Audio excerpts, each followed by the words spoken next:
नमस्कार प्रिय विद्यार्थियों, ज्ञान तृप्ति महाविद्यालय के इस YouTube चैनल में आपका फिर से स्वागत है। और आज हम बात करेंगे मैकेनिज्म ऑफ फर्टिलाइजेशन की। जैसा कि प्रीवियस वीडियो के अंदर आपने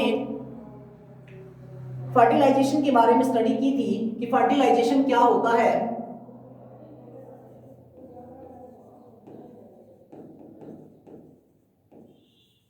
मैकेनिज्म ऑफ फर्टिलाइजेशन।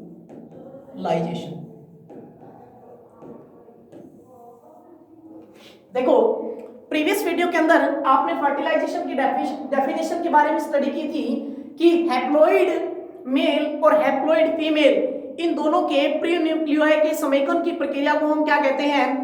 फर्टिलाइजेशन कहते हैं। यानी कि नर और मादा, अगुणित नर व मादा युग्मकों के प्राक केंद्रकों के संलयन की प्रक्रिया को हम क्या कहते हैं? फर्टिलाइजेशन कहते हैं। यानी जब अगुणित नर यानी हैप्लॉइड नर और हैप्लॉइड मादा जो होती है, ये दोनों आपस में अटैचमेंट करते हैं, तो हम जानते हैं कि हैप्लॉइड मेल यानी हैप्लॉइड मेल के अंदर क्या लेते हैं हम? नर युग्मक। और नर युग्मक क्या होता है? शुक्राणु। जबकि मादा युग्मक क्या होता है? अंडाणु। नर युग्मक यानी शुक्राणु व अंडाणु के आपस में जो समेकन की प्रक्रिया है, इसे ही हम क्या कहते हैं? फर्टिलाइजेशन कहते हैं। तो आज हम बात करते हैं मैकेनिज्म ऑफ फर्टिलाइजेशन की। तो मैकेनिज्म ऑफ फर्टिलाइजेशन के अंतर्गत यानी कि फर्टिलाइजेशन का जो मैकेनिज्म है वो लगभग पांच स्टेप्स में संपन्न होता है, जिसमें सबसे पहला आपका आता है शुक्राणु का अंडाणु तक गमन। पहला जो होगा आपका वो होगा शुक्राणु का अंडाणु तक गमन। जो दूसरा पार्ट है आपका वो होता है योग्यता अर्जन और संपर्क। योग्यता अर्जन व संपर्क। तीसरा जो पार्ट होता है वो होता है एक्रोसोमल अभिक्रिया।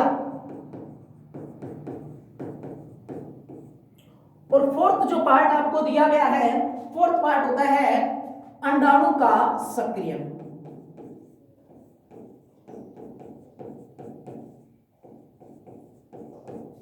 देखो, हम इसे 4 स्टेप्स में ही समझाने की कोशिश करते हैं कि मैकेनिज्म ऑफ फर्टिलाइजेशन यानी कि निषेचन का जो प्रक्रम है, निषेचन की जो प्रक्रिया है वो लगभग कितने स्टेप्स में कंप्लीट होती है? 4 स्टेप्स के अंतर्गत कंप्लीट होती है, जिसमें पहला है शुक्राणु का अंडाणु तक गमन, दूसरा है योग्यता अर्जन और संपर्क, तीसरा है एक्रोसोमल अभिक्रिया और चौथा है अंडाणु का सक्रियण। लेकिन इससे पहले मैं आपको एक बात बता दूं कि जो ये ओवेरी होती है, ये फीमेल की ओवेरी वाला भाग है। इस फीमेल की ओवेरी वाले भाग में यहां पे जो मैं ये सेल्स बना रहा हूं, इन्हें कहते हैं जर्मिनल एपिथेलियम की सेल्स। ये जो सेल्स हैं ये है जर्मिनल एपिथेलियम की सेल्स। यहां पे जर्मिनल एपिथेलियम की सेल्स में जर्मिनल एपिथेलियम की जो सेल्स होती है लगातार समसूत्रित। आपने oogenesis की प्रोसेस को प्रीवियस वीडियो के अंदर समझा था कि oogenesis की प्रोसेस के अंदर जो जर्मिनल एपिथेलियम की जो सेल्स होती है लगातार क्या करती है? समसूत्री विभाजन करती है और बनाती है oogonia।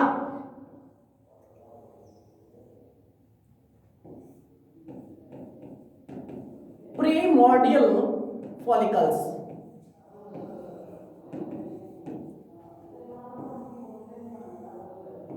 ये है आपका सेकेंडरी फॉलिकल। थर्ड जो आता है वो होता है टर्शरी फॉलिकल्स। Tertiary follicles. और यहां पे जो बनाएंगे हम वो होता है एक मैच्योर फॉलिकल्स। यह है एंट्रम वाला भाग और इसे हम कहते हैं मैच्योर फॉलिकल। इसके चारों तरफ कुछ विशेष प्रकार की सेल्स होती हैं जिनको हम कहते हैं ग्रेनुलोसा सेल्स।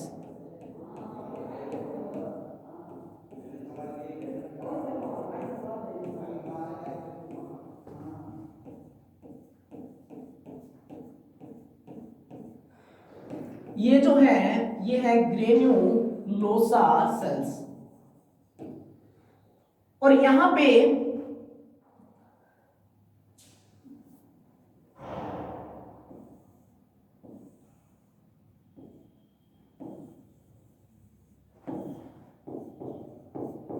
कॉर्पस ल्यूटियम, और यहां से जो रिलीज होने वाला सब्सटेंस है इसको हम कहते हैं सेकेंडरी oocyte।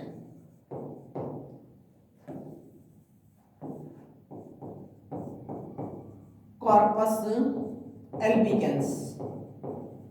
देखो ये फीमेल की ओवेरी का डायग्राम है जिसके अंदर आप देख रहे हो प्रिमोर्डियल फॉलिकल्स या प्राइमरी फॉलिकल्स आगे जाके कन्वर्ट होता है सेकेंडरी फॉलिकल में। सेकेंडरी फॉलिकल आगे जाके यानी कि यहां इसके अंदर जो होता है वो होता है प्राइमरी oocyte।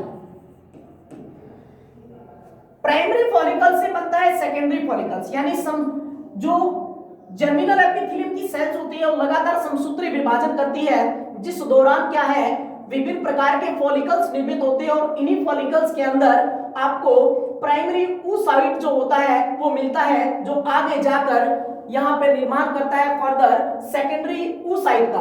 आपको एक बात याद रखनी है कि जो oogenesis की प्रोसेस होती है, oogenesis या अंड जनन की जो प्रक्रिया होती है उसके अंदर 14वें दिन जो ओव्यूलेशन होता है उसके अंदर ओवम रिलीज नहीं होता है। क्या रिलीज होता है? oocyte रिलीज होता है, जो कि कौन सा oocyte होता है? सेकेंडरी oocyte होता है। जैसे कि आपने देखा था कि primary follicle, secondary follicle, tertiary follicles, और यहां पे ये बनाया है जो है ये है मैच्योर फॉलिकल्स।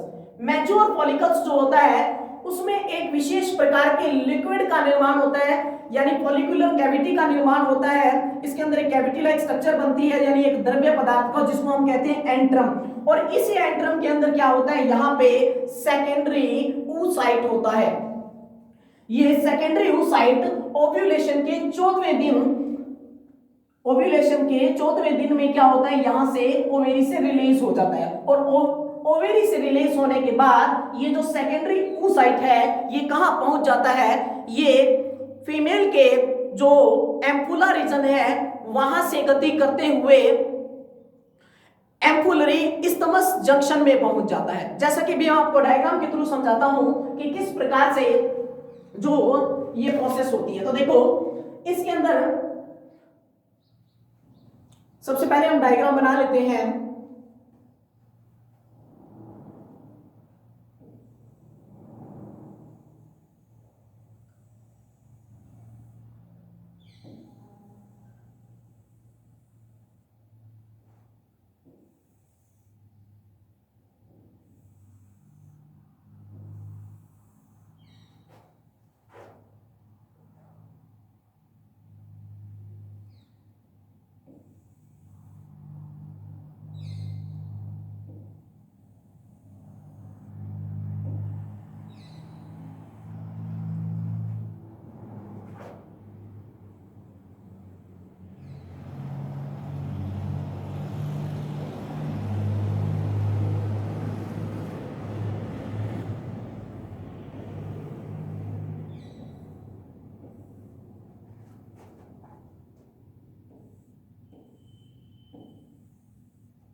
ये जो वाल आपको दिखाई दे, देखो ये फीमेल के रिप्रोडक्टिव सिस्टम का डायग्राम है, जिसके अंदर आपको सबसे पहले देखो जानना क्या है, यहां पे ये है फीमेल की ओवेरी, ये फीमेल की ओवेरी वाला पार्ट है। और यहां पे ये जो उंगली के समान प्रवर्त पाए जाते हैं, इन उंगली के समान प्रवर्तों को कहा जाता है फिम्बरी। यहां पे जो रीजन पाया जाता है उसे कहते हैं एम्पुला। और ये वाला जो रीजन है ये कहलाता है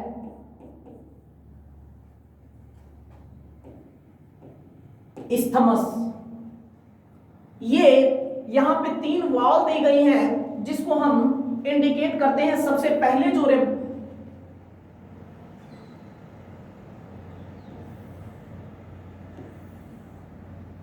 सबसे अंदर वाली जो वाल होती है, ये वो जो अंदर वाली वाल है, इसको हम कहते हैं एंडोमेट्रियम, जिसकी सहायता से जो ओवम के अंदर जाइगोट होता है वो मां के गर्भाशय के साथ अटैचमेंट होता है, एंडोमेट्रियम।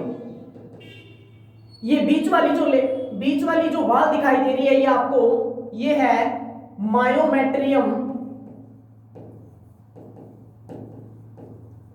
और सबसे बाहर वाली पेरीमेट्रियम।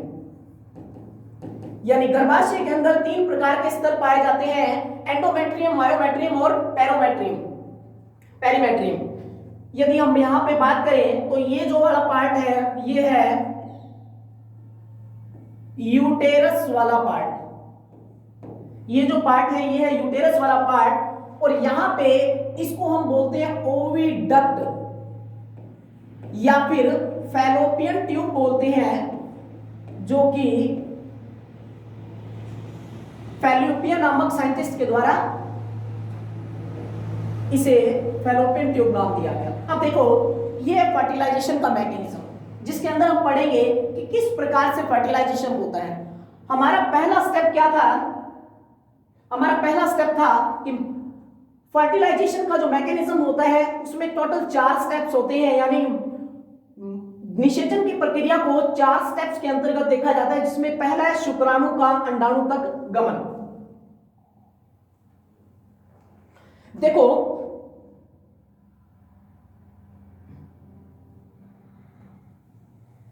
यहां पे मैं बना रहा हूं स्पर्म, ये जो है ये है स्पर्म।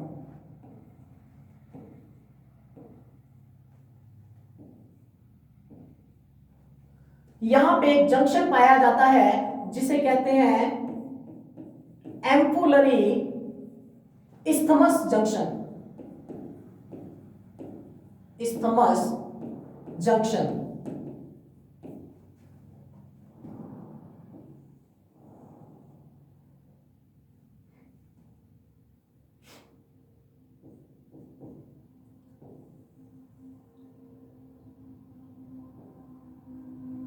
देखो सबसे पहले क्या होता है कि इस प्रोसेस के अंदर फर्टिलाइजेशन के मैकेनिज्म में, जैसा कि आप जानते हो, शुरुआत कहां से होती है? जो फर्टिलाइजेशन की शुरुआत है वो कहां से होती है? देखो हम oogenesis की बात करते हैं। oogenesis की प्रोसेस के दौरान, इस डायग्राम को देखो, oogenesis की प्रोसेस के दौरान क्या रिलीज हो रहा है? सेकेंडरी oocyte, यानी अंड जनन की प्रक्रिया में। यानी कि सबसे पहले मैं आपको बता दूं कि हम जानते हैं कि मेन्स्ट्रुअल साइकिल, जो रज चक्कर जिसको हम बोलते हैं, मेन्स्ट्रुअल साइकिल जो होता है 28 डेज का फीमेल के अंदर, उस 28 डेज के मेन्स्ट्रुअल साइकिल के अंदर जो ब्लड है वो आउटफ्लो होता है, जिस दौरान क्या होता है, उसके मेन्स्ट्रुअल साइकिल जो 28 डेज का होता है उसके 14वें दिन क्या होता है, ओव्यूलेशन की प्रोसेस होती है, यानी अंडोत्सर्ग की प्रोसेस होती है। मतलब अंडे का यहां से उत्सर्जन होता है फीमेल के अंदर, फीमेल के रिप्रोडक्टिव सिस्टम में। फीमेल के रिप्रोडक्टिव सिस्टम में सबसे महत्वपूर्ण भाग होता है उसका ओवेरी वाला भाग, जिसके अंदर क्या बनते हैं, एग बनते हैं, या फिर हम ये कहें सेकेंडरी oocyte बनता है। तो देखो फीमेल के मेन्स्ट्रुअल साइकिल जो 28 डेज का होता है उसमें 14वें दिन क्या होता है, ओव्यूलेशन होता है, जिस दौरान सेकेंडरी oocyte जो होता है वो क्या होता है, रिलीज होता है। अब अपने डायग्राम पे आते हैं वापस। देखो यहां पे मैं ये छोटे छोटे डायग्राम बना रहा हूं।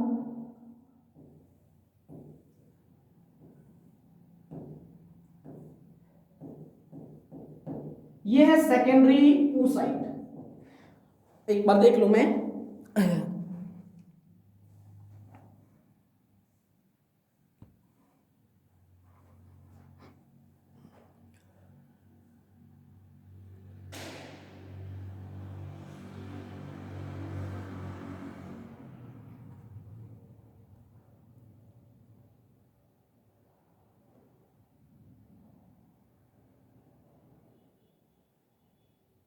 तो देखो आपको ये डायग्राम दिखाई दे रहा है, इस डायग्राम के अंदर देखो फिम्बरी,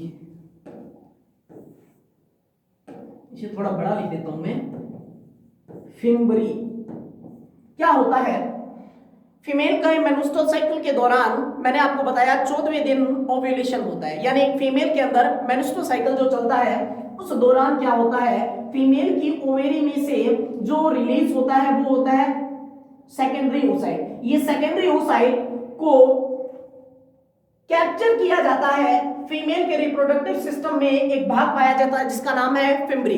फिम्बरी की स्ट्रक्चर कुछ इस तरीके से होती है, जैसे ही सेकेंडरी oocyte ओवेरी से रिलीज होता है वो इसे कैप्चर कर लेता है। कैप्चर करने के दौरान जो एग, जो सेकेंडरी oocyte है वो कौन से रीजन में आ जाता है? एम्पुला रीजन में आ जाता है, यानी कि फिम्बरी के आगे का जो रीजन होता है उसे हम कहते हैं एम्पुला रीजन। पहले मैं आपको बता दूं, ये ओवेरी वाला भाग है, ये है फिम्बरी वाला भाग, और ये जो नैरो पार्ट होता है फीमेल के, ये ओविडक्ट का, ये कहलाता है एम्पुला रीजन। और ये वाला जो रीजन है ये है इस्थमस जंक्शन। एम्पुला और इस्थमस के बीच में एक जंक्शन पाया जाता है जिसे कहते हैं एम्पुलरी इस्थमस जंक्शन, जो कि क्या है? फर्टिलाइजेशन का केंद्र है, जहां पे फीमेल के द्वारा जो स्पर्म रिलीज किए, मेल के द्वारा जो स्पर्म रिलीज किए जाते हैं और फीमेल के द्वारा जो सेकेंडरी oocyte रिलीज किया जाता है, इन दोनों के मध्य क्या होता है? फर्टिलाइजेशन होता है। यानी यहां पे मैं फर्टिलाइजेशन, यहां पे मैं आपको बता देता हूं, देखो यहां से सेकेंडरी oocyte रिलीज हुआ, फिम्बरी से क्या करती है? कैप्चर कर लेती है और कहां लेके आती है? एम्पुला रीजन में। एम्पुला रीजन में लेके आती है, तो यहां से एम्पुला जो है, एम्पुले रीजन से जो सेकेंडरी oocyte है वो थोड़ा सा आगे की तरफ मूव करता है, जिस जंक्शन को हम कहते हैं एम्पुलरी इस्थमस जंक्शन। यहां से मूव करने के बाद यहां पे आ गया। अब क्या होता है, यहां पे फीमेल के रिप्रोडक्टिव सिस्टम में बात यहीं तक होती है, यानी फीमेल के रिप्रोडक्टिव सिस्टम में मेंस्ट्रुअल साइकिल के दौरान क्या क्या परिवर्तन होते हैं वो मैंने आपको बताया कि क्या परिवर्तन होगा। ओवेरी में से सेकेंडरी oocyte रिलीज होगा, फिम्बरी से कैप्चर करेगी, कैप्चर करके कहां लाएगी? एम्पुला रीजन में लाएगी, और एम्पुला रीजन से जो सेकेंडरी oocyte है वो कहां पे पहुंच जाएगा? इस जंक्शन में, जिसका नाम है, एक केंद्र है, जंक्शन है, एक सेंटर है, जिसको हम कहते हैं एम्पुलरी इस्थमस जंक्शन। अब क्या होता है, फीमेल के रिप्रोडक्टिव सिस्टम में मेंस्ट्रुअल साइकिल के दौरान ये परिवर्तन होते हैं। अब क्या होता है, जो oocyte है वो यहां पे है, यहां पर पहुंच गया है और इंतजार करता है स्पर्म का कि स्पर्म पहुंचकर उसके साथ फर्टिलाइज्ड हो। यदि फर्टिलाइजेशन नहीं होता है तो ये जो सेकेंडरी oocyte है इसका जो लाइफ साइकिल, इसका जो इसकी जो लाइफ होती है वो यहां पे होती है 24 टू 48 आवर्स। 24 टू 48 आवर्स यानी कि 24 घंटे से लेकर 48 घंटे तक ये जो, वैसे इसकी लाइफ जो है वो 24 आवर्स ही मानी जाती है, मतलब कि 24 घंटे ही मानी जाती है। उसके बाद ये जो सेकेंडरी oocyte है ये डीजेनरेट हो जाता है, डिसॉल्व हो जाता है, गायब हो जाता है। ठीक है, अब आपको मैं एक बात बता दूं कि आपको एक बात याद रखनी है, ओवेरी में से जो सेकेंडरी oocyte रिलीज होता है उसका लाइफ टाइम, उसका जो लाइफ पीरियड होता है, यानी कि उसकी जो लाइफ यानी जीवन अवधि जो होती है वो होती है मेनली 24 आवर्स की। इसी प्रकार स्पर्म जो मेल के द्वारा फीमेल के वेजाइना से एंटर करके फीमेल के रिप्रोडक्टिव सिस्टम में जाते हैं, उनकी भी लाइफ होती है 24 आवर्स, यानी शुक्राणु और अंडाणु दोनों ही 24 घंटे तक क्या है? जीवित रहते हैं। उसके बाद क्या हो जाते हैं? डीजेनरेट हो जाते हैं, नष्ट हो जाते हैं। अब देखो, फीमेल के अंदर जो वर्क होना था, फीमेल के अंदर जो प्रोसेस होनी थी वो हो गई। अब हमारा फर्टिलाइजेशन हम पढ़ रहे हैं, तो फर्टिलाइजेशन का सबसे पहला प्रोसेस ये समझाना आपको जरूरी था। क्यों? क्योंकि यहाँ पे मैं डायरेक्ट कह देता कि स्पर्म पहुंच जाते हैं तो आपको ये नहीं समझ में आता कि किस प्रकार से जो एग रिलीज हुआ है। आप देखो, यहां से सेकेंडरी oocyte रिलीज हुआ, एम्पुला रीजन में पहुंच गया। अब क्या होता है, यदि मेल के द्वारा फीमेल के साथ रिप्रोडक्शन हो जाता है, मेल और फीमेल में रिप्रोडक्शन हो जाता है, या फिर हम कहते हैं क्वाइटस के दौरान या सेक्स के दौरान क्या प्रोसेस होती है, जो स्पर्म है उनको मेल के द्वारा फीमेल की वेजाइना के थ्रू उनके अंदर पहुंचा दिया जाता है। जब रिप्रोडक्शन होगा तो स्पर्म जो है फीमेल की वेजाइना में जाएंगे, फीमेल की वेजाइना में जाने के बाद ये सर्विक्स वाले भाग में जाएंगे। यहां पे है सर्विक्स वाला भाग, नीचे वाला जो भाग है वो है वेजाइना वाला भाग। सबसे पहले वेजाइना से होते हुए सर्विक्स में और सर्विक्स से होते हुए यूटेराइन कैविटी में, यानी जो यहां पे स्पर्म है वो ऊपर की तरफ चढ़ेंगे। ऊपर की तरफ चढ़ेंगे तो आपको पता है जैसे जैसे ये स्पर्म आगे की तरफ मूव करेंगे, कहां पहुंचेंगे, ये पहुंचेंगे एम्पुलरी इस्थमस जंक्शन में, जहां पर क्या पहुंचा था, सेकेंडरी oocyte पहुंचा था। अब देखो सेकेंडरी स्पर्म यहां पहुंच गया, ओवम यहां पहुंच गया। ये सेकेंडरी oocyte है और ये है स्पर्म।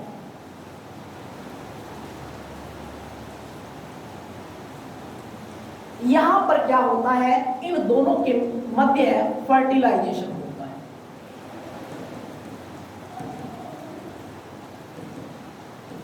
फर्टिलाइजेशन होता है। अब आपको मैं एक बात बता दूं कि ये सेकेंडरी oocyte है और ये है स्पर्म। इन दोनों के मध्य क्या होता है, फर्टिलाइजेशन की प्रोसेस होती है। फर्टिलाइजेशन के प्रोसेस के दौरान क्या क्या परिवर्तन होते हैं, देखो जब आप स्पर्म की स्ट्रक्चर बनाते हो तो आप यहाँ पे एक विशेष प्रकार का स्पर्म के अंदर जो सेंट्रियोल है वो दो प्रकार के पाए जाते हैं। एक होता है प्रॉक्सिमल सेंट्रियोल यानी समीपस्थ तारक का है, और एक होता है डिस्टल सेंट्रियोल। देखो आपको मैं एक बात बताने की कोशिश कर रहा हूं कि सेकेंडरी oocyte के पास क्या नहीं है, सेंट्रियोल नहीं है। सेकेंडरी oocyte के पास सेंट्रियोल नहीं है। इसको अपना सेंट्रियोल कौन देता है, जो स्पर्म है ये अपना सेंट्रियोल देता है इसे। लेकिन मैं उससे पहले आपको एक बात बता दूं, जैसा कि मैंने आपको कहा कि अगर हम कोई एग के डायग्राम को देखें, हम सेकेंडरी oocyte के डायग्राम को देखते हैं तो सेकेंडरी oocyte का जो डायग्राम होता है वो कुछ इस तरीके का होता है।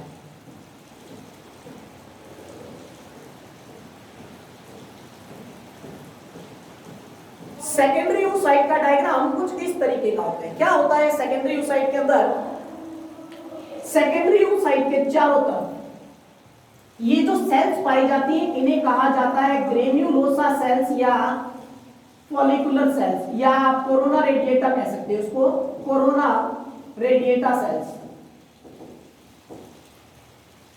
और ये जो है यहां पे ये इसकी plasma membrane, plasma membrane,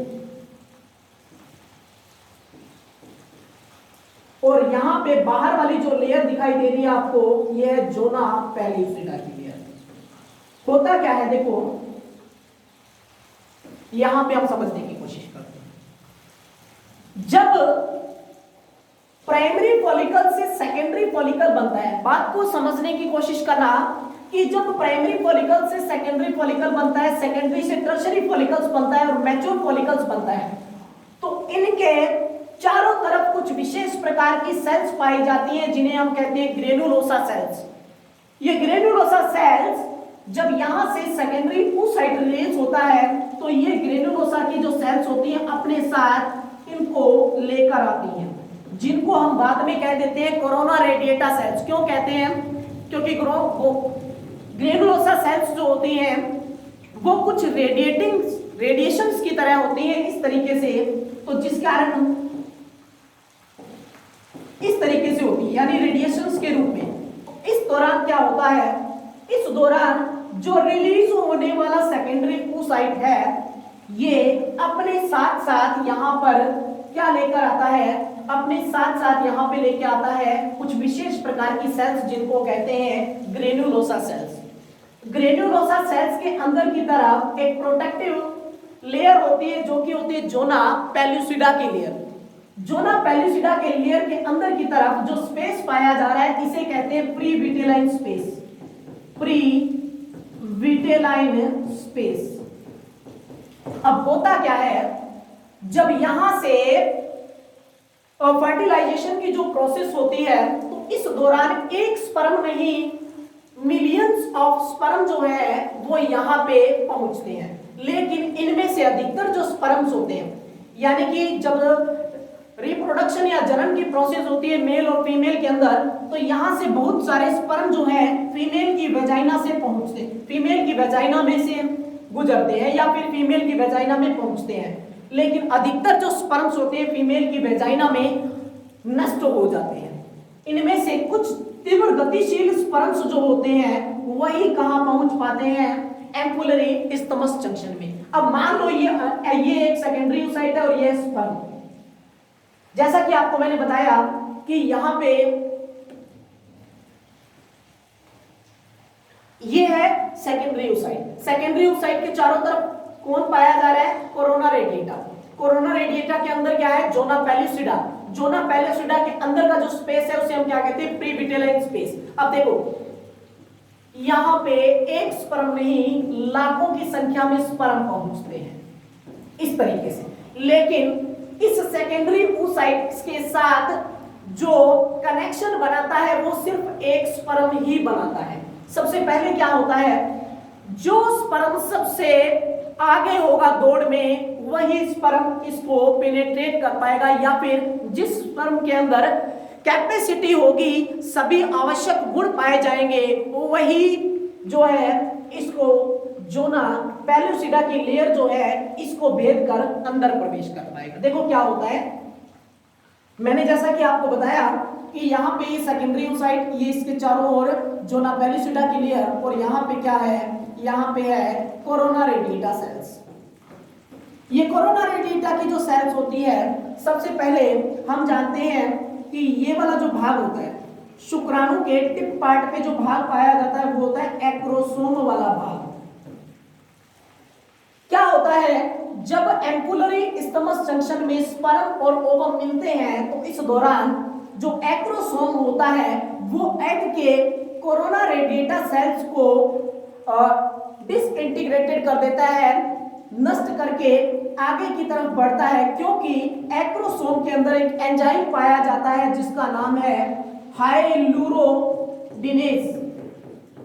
हाइल्यूरोडिनेज enzyme जो है, ये एंजाइम क्या काम करता है, ये एंजाइम यहाँ पे कोरोना रेडिएटा की सेल्स और जोना पेल्लुसिडा की लेयर को क्या कर देता है, यहाँ पे धीरे धीरे गायब कर देता है। यानी कि हम बात करें तो यहाँ से ये लेयर जो होती है, प्रोटेक्टिव लेयर जो है, ये प्रोटेक्टिव लेयर जो होती है जोना पेल्लुसिडा की लेयर, ये यहाँ से क्या होती है, धीरे धीरे गायब कर देता है, मतलब इसको घोल देता है इसके अंदर ही, और बाद में पहुंच जाता है स्पर्म कहाँ पे, सेकेंडरी oocyte के अंदर। अब क्या होता है, मैंने आपको बताया था कि स्पर्म के पास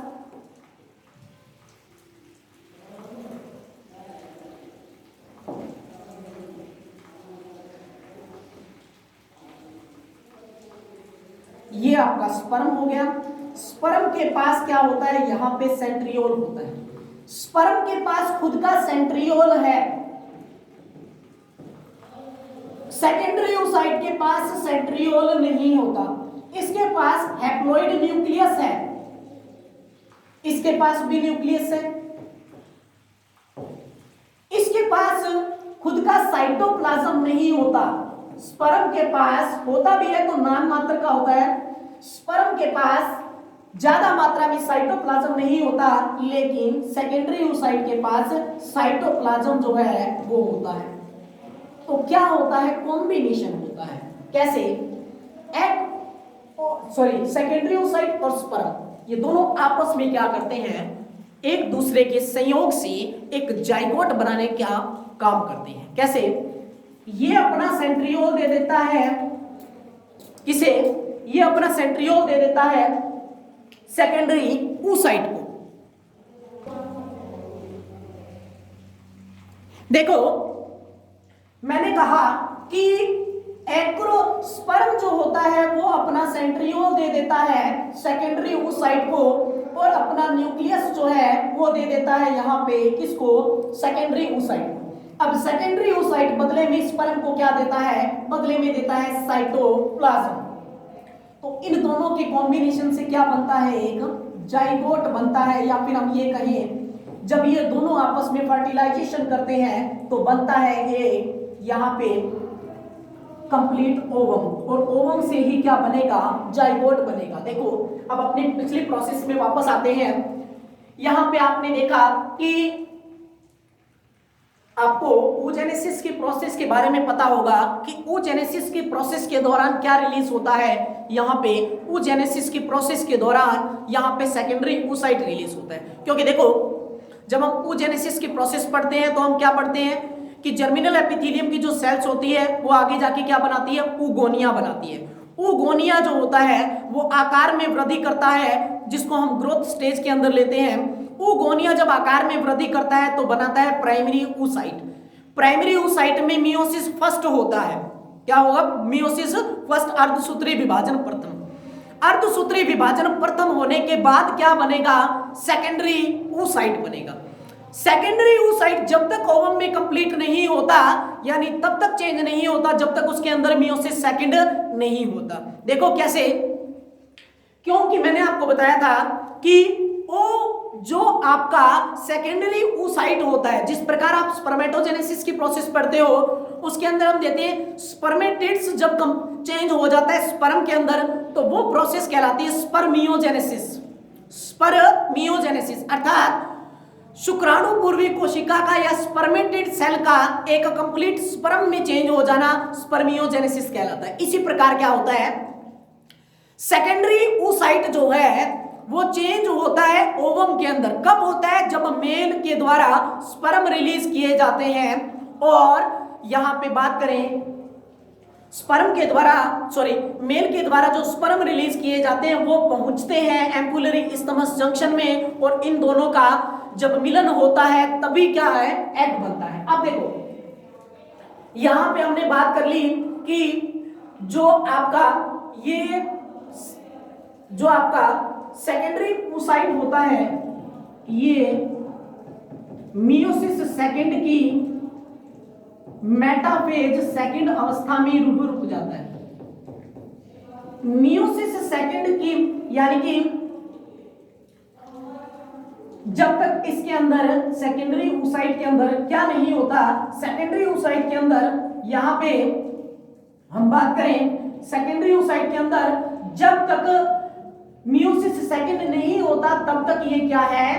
ओवम में चेंज नहीं होता। अब देखो एग बन गया, मतलब कि ओवम बन चुका है, अंडा बन चुका है। अब क्या होता है? जो ये है इन स्पर्म्स को हम डीजेनरेट कर देते हैं यहां से।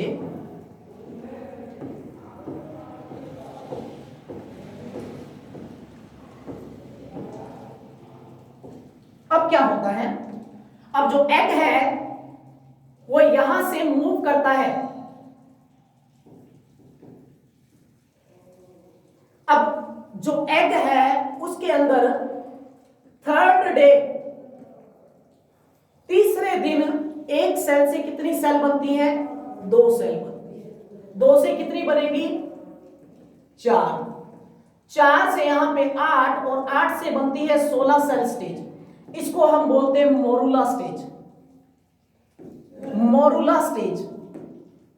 देखो जो आपका ओवम था या एग जो है अब वो धीरे धीरे यूटेरस की तरफ मूव करने लगता है और यहां से पहुंचता है यहां पर। इसको हम बोलते हैं यहां पे ये वाला जो भाग है यहां पे पहुंच गया। हम कहते हैं 5वें से 7वें दिन रोपण की प्रक्रिया, इंप्लांटेशन की प्रोसेस होती है। थर्ड डे में यहां पे एक सेल स्टेज से दो सेल स्टेज बनती है, 2 से 4, 4 से 8 और 8 से जो 16 सेल स्टेज बनती है उसको कहते हैं मोरूला स्टेज। ये मोरूला धीरे धीरे क्या होता है, यहां पे 24 आवर्स का जो आपका क्या था, 24 आवर्स का जो हम कहते हैं यहाँ पे 24 to 48 आवर्स का जो सेकेंडरी ओसाइट था या फिर जो ओवम है वो धीरे धीरे ओवम जो है उसके अंदर क्लीवेज होने लगता है, विदलन की प्रक्रिया या फिर हम उसे कहें उनके अंदर डिफरेंशिएशन या बदलाव की प्रक्रिया होती है। अब जाइगोट जो है एक सेल स्टेज से दो सेल स्टेज, 2 से 4, 4 से 8, 8 से 16, इस प्रकार से चेंजेस होकर 5वें से 7वें दिन यहाँ पे जो फीमेल की सबसे अंदर की लेयर होती है जिसको हमने नाम दिया है एंडोमेट्रियम, इसके साथ क्या है, चिपक जाता है। तो हमने बात की थी, देखो अब आपको हमने बात की थी कि शुक्राणु का अंडाणु तक गमन, मैकेनिज्म ऑफ फर्टिलाइजेशन। देखो शुक्राणु का अंडाणु तक गमन, शुक्राणु अंडाणुओं तक कैसे पहुंचता है, शुक्राणु का अंडाणु तक गमन हो गया। योग्यता अर्जन का मतलब होता है कि जो शुक्राणु है वो एग को किस प्रकार से पेनिट्रेट करता है या किस प्रकार से शुक्राणु अंडे को भेद कर अंदर जाता है।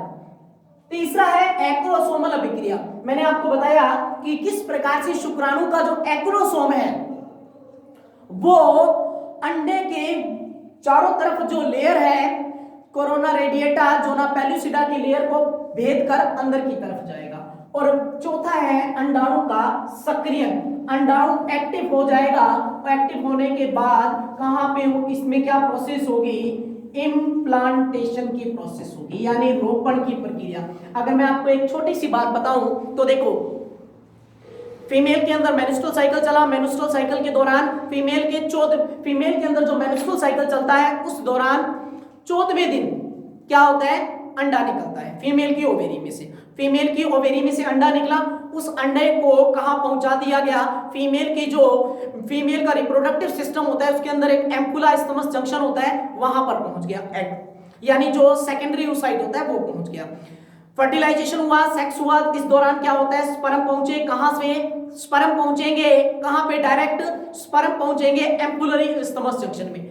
अंडा और स्पर्म दोनों आपस में एक दूसरे सेकेंडरी ओसाइट और स्पर्म दोनों आपस में एक दूसरे के साथ अटैच होंगे। अटैच किस प्रकार होंगे, स्पर्म के अंदर एक्रोसोम वाला भाग है जिसमें हाइल्यूरोडिनेज एंजाइम है जो उनकी बाहरी लेयर को नष्ट कर देता है और अंदर एंटर कर जाता है। एक बात और मैं आपको बता दूं कि अंडे के पास बहुत सारे स्पर्म पहुंचते हैं, अंडे के पास बहुत सारे स्पर्म पहुंचते हैं इस तरह इर्द गिर्द, लेकिन उनमें से एक स्पर्म ही अंडे को क्या करता है, फर्टिलाइज करता है, लेकिन बाकी स्पर्म क्या होते हैं, बाकी स्पर्म बाहर ही रह जाते हैं। जैसे क्यों होता है ऐसा, क्योंकि इसके अंदर जो आपको एग की स्ट्रक्चर मैंने समझाई थी, इस एग की स्ट्रक्चर के अंदर जो प्री विटेलाइन स्पेस जो आपको बताया गया है, यहाँ पे एक विटेलाइन मेम्ब्रेन होती है और जोना पेलुसिडा की जो लेयर है ये क्या करती है, एक हार्ड वॉल का निर्माण कर देती है। एक स्पर्म के एंटर करते ही एक हार्ड वॉल का निर्माण कर देती है जिससे क्या होता है, बाकी स्पर्म जो होते हैं वो एंटर नहीं कर पाते हैं और फीमेल के रिप्रोडक्टिव सिस्टम के अंदर ही क्या हो जाते हैं, नष्ट हो जाते हैं। तो यहाँ पे हमने बात की कि किस प्रकार से जो ये प्रोसेस होती है ये संपन्न होती है, लेकिन एक बात आपको याद रखनी है, इसमें एक कंडीशन आती है पॉलीस्पर्मी की। पॉलीस्पर्मी का मतलब बहुत सारे स्पर्म, जब बहुत सारे स्पर्म अंडे के साथ फर्टिलाइज हो तो उस कंडीशन को बोला जाता है पॉलीस्पर्मी। ठीक है, आपको एक बात और याद रखनी है कि फर्टिलाइजेशन के मैकेनिज्म को हमने 4 स्टेप्स में अध्ययन किया है, लेकिन ऐसा होता है कि ये तो फीमेल, ये तो इंटरनल प्रकार का फर्टिलाइजेशन है। एक्सटर्नल प्रकार के फर्टिलाइजेशन में क्या होता है, अंडा है उसके पास स्पर्म पहुंचेंगे, क्योंकि मैंने बताया था एक्सटर्नल प्रकार का फर्टिलाइजेशन किस में पाया जाता है, जलीय जीवों में पाया जाता है। जलीय जीवों में एक्सटर्नल प्रकार का फर्टिलाइजेशन पाया जाता है। इस दौरान क्या होता है कि अंडे के पास स्पर्म जो है वो पहुंचते हैं, एक मछली के एग के पास मेंढक का स्पर्म पहुंच जाए तो वो फर्टिलाइज नहीं होता। ऐसा क्यों होता है, ऐसा इसलिए होता है कि अंडाणु जो होता है, एग जो होता है या अंडाणु जो होता है उसमें एक रासायनिक पदार्थ होता है, ये एक रासायनिक क्रियाविधि होती है जिसमें एक, ये समझ लो, जिसमें कि एक अंडाणु जो होता है वो एक रासायनिक पदार्थ को फ्री करता है जिसका नाम है फर्टिलाइजिन। और शुक्राणु के पास एक पदार्थ, शुक्राणु के पास एक सब्सटेंस होता है, एक केमिकल मटेरियल होता है जिसका नाम है एंटी फर्टिलाइजिन।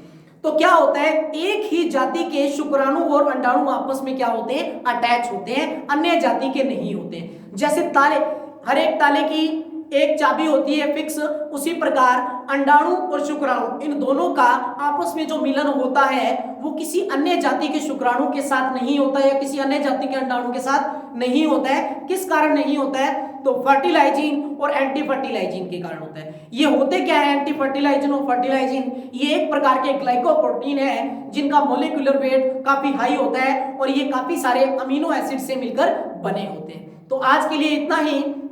नेक्स्ट वीडियो के अंदर हम नेक्स्ट टॉपिक की बात करेंगे, फर्टिलाइजेशन से आगे के टॉपिक की बात करेंगे। तो आज और बाकी इस वीडियो के अंदर किसी भी प्रकार की आपको प्रॉब्लम्स क्रिएट होती है तो प्लीज आप कमेंट बॉक्स के अंदर अपने कीमती सुझाव जरूर दें और वीडियो को अगर पसंद आए तो लाइक जरूर करें। धन्यवाद।